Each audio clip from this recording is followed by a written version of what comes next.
South Korea saying North Korean leader Kim Jong-un opened to talks with the U.S. in exchange for a freeze on its nuclear program. President Trump tweeting this: possible progress being made in talks with North Korea. For the first time in many years, a serious effort is being made by all parties concerned. The world is watching and waiting. Maybe false hope, he writes, but the U.S. is ready to go hard in either direction. That last point is very important. John Bolton, former U.S. Ambassador to the UN. How you doing, sir? And good day to you. Glad to be with you. So what to believe and what not to believe once you heard these headlines? Look, the only thing North Korea is serious about is getting deliverable nuclear weapons, and by all accounts, they are very close to achieving an objective they've been after for 25 years. So why do they want to talk now?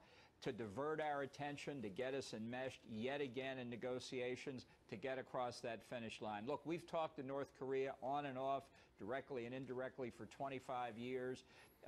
We have failed, obviously, to stop the program. There's no reason to think that with them a few yards away from the finish line in year 26, they're suddenly going to get serious. Indeed, I come to the opposite conclusion. So you not only are you skeptic, but you don't believe this to be true. This appears to be true. They would not even be in this position without James Mattis and Rex Tillerson and Donald Trump. Would you agree with that? Well, I think they have gotten to the point where they're worried that that this administration doesn't respond the way the Obama administration did for the last 8 years. But I think they see in South Korea an opportunity to try and drive a wedge between us and South Korea, or at least force us into these negotiations. And the real problem is not talking. If the administration continued to increase pressure on North Korea, that'd be one thing. But I will bet you $1, just as we're sitting here today, you're going to hear almost immediately the United States has to contribute to the atmosphere. We've got to show good faith. Let's prime the pump, all of which is code talk for make concessions. And if that comes, then I think you can count on this. North Korea will get deliverable nuclear weapons before the end of this year. At the end of 2018. Maybe the economic squeeze is working. Maybe they're starting to feel that. I mean, possibly that's why you have a change in potential tone. I don't think so. Look, do you think Iran is abiding by the sanctions on North Korea? I don't think so. I don't think the Russians are. I think the North Koreans are the world's best grifters. For example, do you know who paid for their participation in the Winter Olympics? South Korea. Great deal. Yeah. Do you think that leadership's getting taken here in Seoul? You know, yes, the leader has been very liberal and open towards some sort of dialogue with North Korea. This is the sunshine policy crowd all over again. They're like putty in North Korea's hands. It's very emotional for South Koreans, I understand it. But, you know, as the great international relations theorist P.T. Barnum once said, there's a sucker born every minute. We think about inspections here, right? I mean, take this, you know, to the next point in the argument. If you were to get a freeze in the nuclear program, we're not going to believe anything that happens in there unless you get people on the ground to verify it. And that takes you back to Iraq and that shell game that happened for years with the UN. North Korea is the most closed country on this planet today, Mr. Ambassador. How's that going to work? Well, it won't work. The only inspections, even theoretically, the only international inspection system in North Korea that you could have any prospect of actually finding out what they're up to would have to be so intrusive, so large, so pervasive across the country that it would threaten the stability of the dictatorship itself. That's one reason among many why it will never happen. This is a temporary device by the North Koreans to do what negotiation has done for them for 25 years, buy time to make progress on their nuclear program. They may not need to have any more nuclear tests. That's what the freeze proposal may mean. Now they may just be manufacturing nuclear devices. Last point on this. If you believe they're nuclear by the end of 2018, that would be something else. Who makes the next move in this game? Well, I don't think we should let them get to that point, and that prediction's based in part on what CIA Director Mike Pompeo has been saying, that they are within a handful of months, his phrase, a handful of months of being able to hit targets in the United States. I think if they get nuclear weapons, they're a threat in East Asia, but we've also seen the future, just the past week, of the sales to Syria by North Korea of equipment and precursor chemicals necessary for chemical weapons. Let me just say it graphically. North Korea is selling the materials for weapons of mass destruction to Syria now, chemical weapons, and they will do the same with their nuclear technology once they have it. Oh, sir, thank you for your time. John Bolton's there in Washington, D.C. We'll see you real soon. Thank you. South Korea saying North Korean leader Kim Jong-un opened to talks with the U.S. in exchange for a freeze on its nuclear program. President Trump tweeting this: possible progress being made in talks with North Korea. For the first time in many years, a serious effort is being made by all parties concerned. The world is watching and waiting. Maybe false hope, he writes, but the U.S. is ready to go hard in either direction. That last point is very important. John Bolton, former U.S. Ambassador to the UN. How you doing, sir? And good day to you. Glad to be with you. So what to believe and what not to believe once you heard these headlines? Look, the only thing North Korea is serious about is getting deliverable nuclear weapons, and by all accounts, they are very close to achieving an objective they've been after for 25 years. So why do they want to talk now? To divert our attention, to get us enmeshed yet again in negotiations, to get across that finish line. Look, we've talked to North Korea on and off, directly and indirectly, for 25 years. We have failed, obviously, to stop the program. There's no reason to think that with them a few yards away from the finish line in year 26, they're suddenly going to get serious. Indeed, I come to the opposite conclusion. So you, not only are you skeptic, but you don't believe this to be true. This appears to be true. They would not. So as we were saying, we may be on the verge of talks. South Korea's president urging the United States and North Korea to ease any demands prior to possible negotiations. The rogue regime is signaling it is open to dialogue with the U.S. President Trump, however, maintaining a tough yet open stance towards any possible discussions. Listen. We want to talk also only under the right conditions. Otherwise, we're not talking. They want to talk. First time. They want to talk. And we'll see what happens. That's my attitude. We'll see what happens. But something has to be done.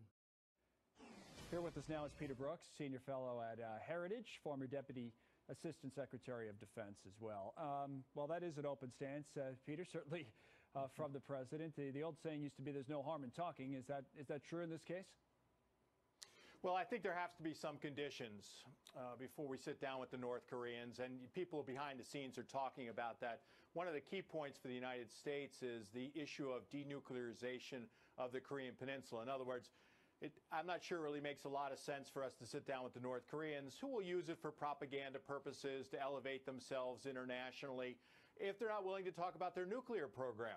So if they are willing to do that, then there may be some room for us to sit down and talk to them, get a sense of their mind on things, and perhaps move forward. I don't see a scenario, but you're obviously the expert on this, where they would be willing to do that. Everything I've read or every story I've done in recent years about Kim Jong-un in North Korea has been that he's learned a lesson from the likes of Gaddafi in Libya and others to say, hey, listen, you start giving up your nukes, and the next thing you give up your power and or your life. And that's how he views the world. Right. I mean, that's the concern. You mentioned Gaddafi, Saddam Hussein. They may even go as far as talking about Ukraine having given up their nuclear weapons at the end of the Cold War and sent them back to Russia, the Russian Federation, and the situation they had with Crimea and they have in eastern Ukraine today. So, yeah, I mean, there's a lot of skepticism as they're willing to do it. But we need to lay that out for them. I think the administration's done the right thing about that and said, yeah, you got to come be willing to talk about it. Now, North Korea, as a state, has said that it has agreed to denuclearizing the Korean Peninsula going back to 1992. So it's something they should be willing to talk about, but I'm not sure.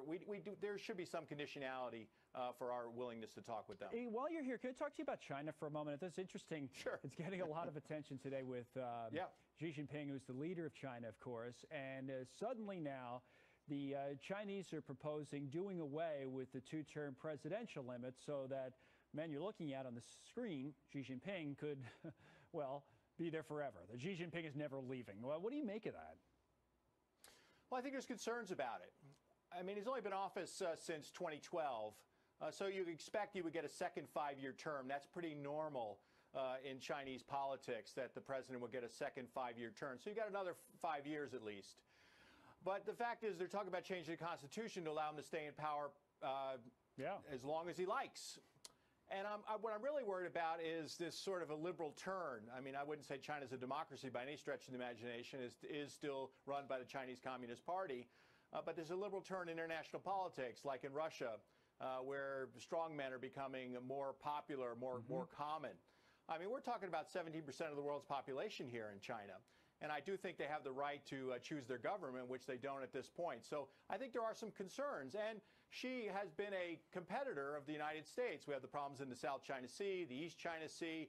He's a big player on North Korea. We've had some progress in terms of what they've been doing, but not terrific progress in dealing with the North Korean nuclear program, and also their military modernization and some of the things they're doing on the business front that I think work against American business interests and presenting a level playing field for American firms wanting to do business in China. One of those things we'll just have to watch, as we certainly don't have any say in it, but it is interesting. Peter Brooks, good to see you. Thanks for coming on. Thank you for having me.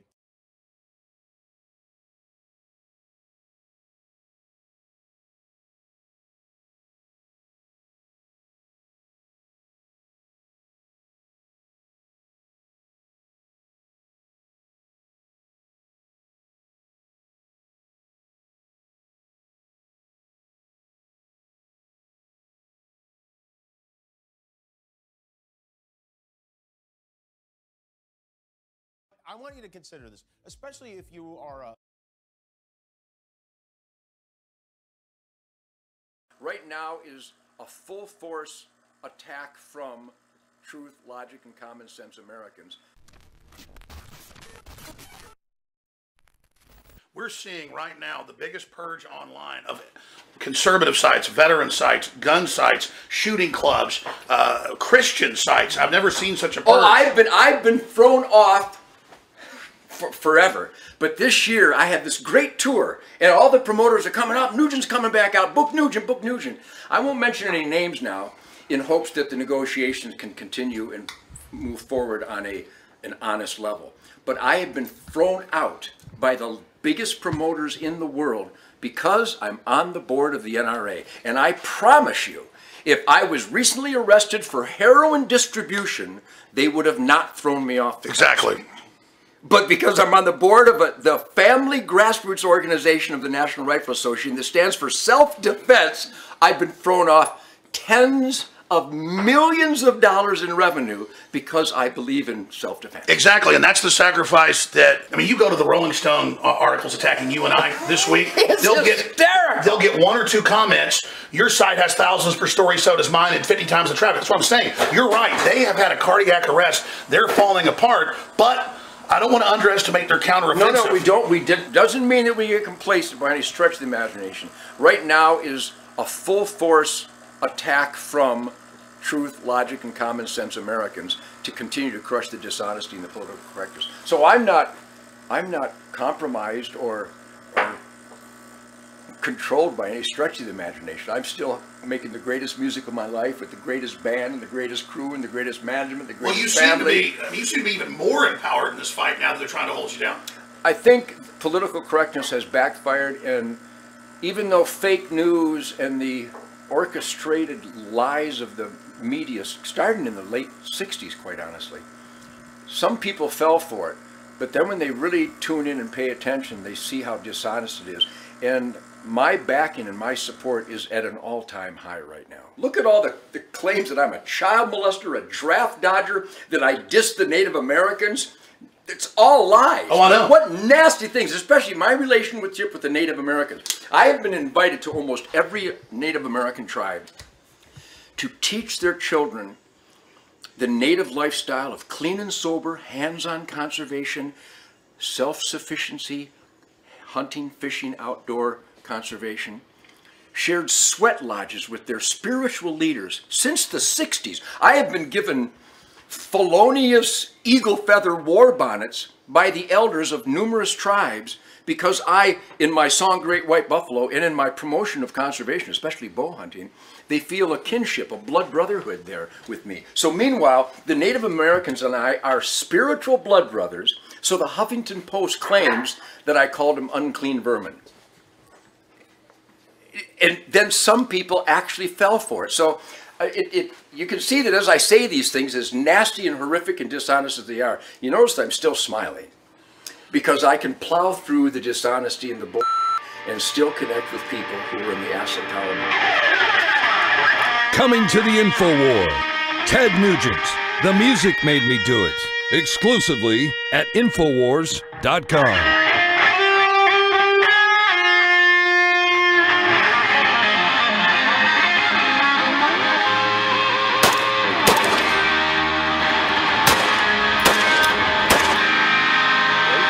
I believe the positive spirit is as strong as it's ever been. If you are receiving this transmission, you are the resistance. Climb to the top of the food chain with Alpha Power by InfoWars Life. For those who want to increase testosterone and energy levels. Most men know that testosterone levels begin to decline starting around 30 at a rate of about 1 to 2% per year. This drop can show signs such as fatigue, low energy, low